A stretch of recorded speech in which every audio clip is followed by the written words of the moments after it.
So, if you've ever seen a small plane buzzing overhead, chances are it was a Cessna 172. I mean, this thing is one of the most popular aircraft ever made. But what really makes it fly? What are the absolute hard and fast rules that govern it? Well, today we're going to deconstruct it by taking a guided tour of its official rulebook, the Pilot's Operating Handbook, or what every pilot just calls the POH. And right away, on the very first page, this thing gets serious. This all-caps warning isn't just friendly advice, it's making one thing crystal clear. This book is an exact copy of the official FAA-approved manual. In other words, this isn't a suggestion box, it's basically the law for this airplane. And that's really the heart of it. You see, the POH isn't a manual you just glance at. It's the final word on everything. The best way to think about it is like a contract, a really strict contract between the person flying the plane and the machine itself. If you stick to the terms, it'll keep you safe. If you break them, you're on your own in some very dangerous territory. So here's our flight plan for this little tour. First, we'll establish why this book is the law. Then we'll get into the numbers you have to know before you even start the engine. After that, we'll cover getting airborne, the speed limits of the sky, what to do when things go seriously wrong, and finally, why pilots call this thing their Bible. You know, every single flight begins long before the engine turns over. It starts right here on the ground with the numbers. Before a pilot can even dream of taking off, they have to go to the POH and understand the plane's absolute limits. This has nothing to do with how good a pilot you are, it's just pure physics. And the numbers, well, they never lie. Take a look at this table. It's all about weight, one of the most critical factors in flying.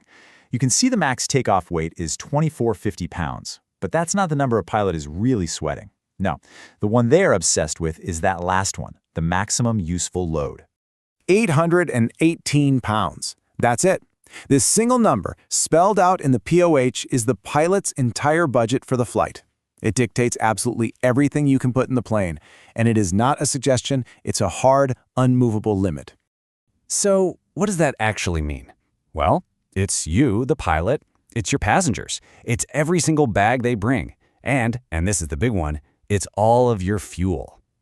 Everything you add to that empty plane has to be calculated, weighed, and squeezed in under that 818-pound cap.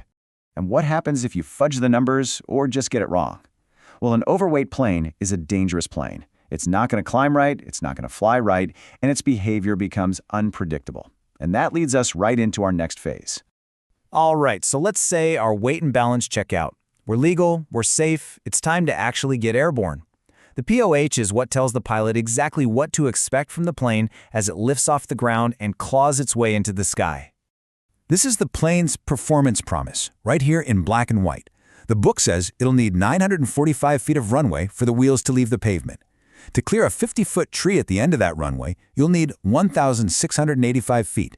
Once you're up, you'll be climbing at 720 feet per minute. These aren't guesses, they're guarantees, as long as conditions are right. And when you see FPM, that just stands for feet per minute. It's exactly what it sounds like, how many feet you're going up in a minute. For a pilot, a good rate of climb means getting away from the ground and any obstacles quickly and safely. It's a measure of pure performance. And that last number, the service ceiling, is another one of those hard limits.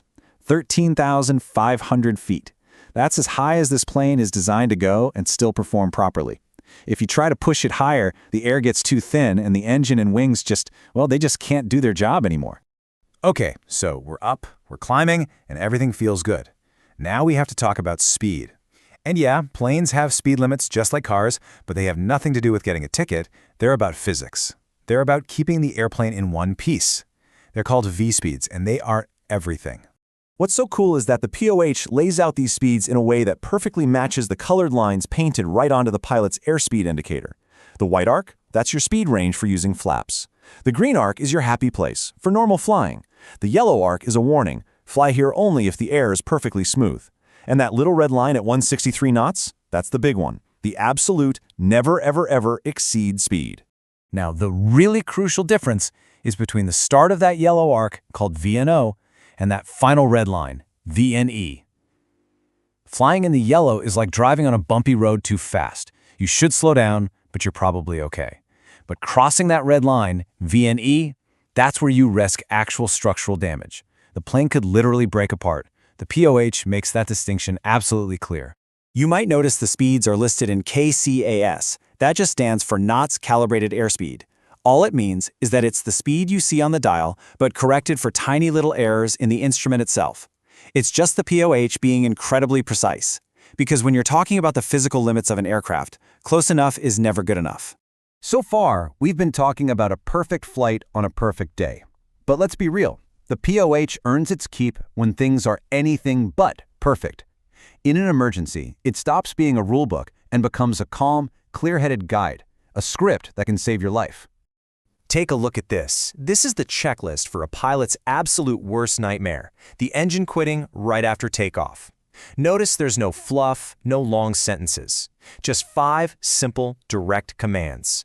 Set your airspeed to maintain control, kill the fuel and ignition to prevent a fire, and then, the most important, counterintuitive step of all, Land. Straight ahead. The POH couldn't be more clear. There's no debate. It knows the physics. It knows you don't have enough altitude to even think about turning back to the airport. That single, stark instruction has fought against every pilot's instinct to turn around, and in doing so, it has saved an untold number of lives by taking the guesswork out of a terrifying moment. And that really gets to the core of what this document is. From the minute you start planning the flight, to the second the engine shuts down, and especially if everything goes sideways in between, the pilot's operating handbook is the one true, ultimate authority in the cockpit.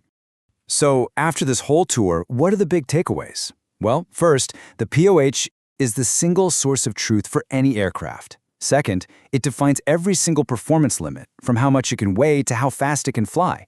Third, it gives pilots clear, life-saving steps to follow in an emergency. And finally, it really is a contract of safety between the pilot and the machine. when you really think about it, from those critical numbers you check on the ground to the checklist that can save you in the air, the POH is always there.